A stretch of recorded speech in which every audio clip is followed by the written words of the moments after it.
जिथे बघावं तिथे वाटोळं, सर्वनाश, विध्वंस.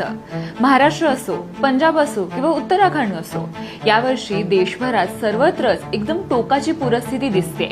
सप्टेंबर 2025 मध्ये याच पूरस्थितीमुळे उत्तराखंडमध्ये 13 जणांचा मृत्यू झाला तर 500 जणांना रेस्क्यू करण्यात आलं. दुसरीकडे पंजाबमध्ये 30 ते 55 मृत्यू झालेत आणि या पूरस्थितीमुळे 3.5 लाख लोकांवर परिणाम झालाय. हिमाचलमध्ये लँडस्लाइड्स आणि ढगफुटी तर सतत होते. गेल्या कित्येक वर्षात इतका भयंकर पाऊस आणि पूर न पाहिल्याची चर्चा आहे. अगदी जवळच आपल्या बीडमध्ये पावसाने हाहाकार माजवला. अनेक गावं पाण्याखाली गेली. आणि हे नेमकं का होतंय? हवामान बदल आपल्या सगळ्यांना माहिती आहे. दरवर्षी प्रत्येक ऋतू तीव्र होतोय.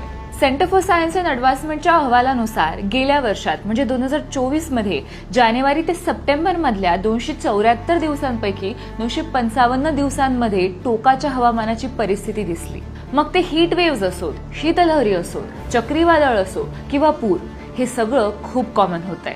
इंडियन इन्स्टिट्यूट ऑफ ट्रॉपिकल मेट्रोलॉजीतील शास्त्रज्ञांच्या अभ्यासानुसार गेल्या 75 वर्षांमध्ये अतिवृष्टीच्या घटना तिपटीने वाढल्या आहेत. पुरामुळे भारतात दरवर्षी $3 अब्ज नुकसान होत आहे. अरबी समुद्राचं तापमान वाढलंय, हवेतील बाष्प 36% वाढलंय, चक्रीवादळं दुप्पट झाली आहेत आणि त्याचमुळे कमी वेळात भरपूर पाऊस पडतोय. मानवी हस्तक्षेप, प्रदूषण आणि कार्बन उत्सर्जनामुळे हवामान बदलतंय आणि आता धोक्याचे इशारे दिले जात आहेत की यावर्षी येणारा हिवाळा सर्वात वाईट असणार आहे.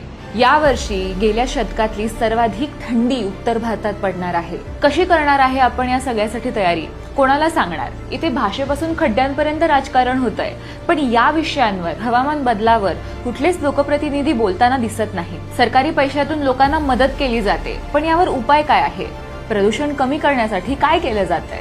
पूरग्रस्त ठिकाणं ओळखून तिथे खबरदारीचे उपाय, नदी क्षेत्रातली बांधकामं वाढली आहेत त्यावर उपाय, पर्यावरणाची जागरूकता, हे सारं कोण करणार?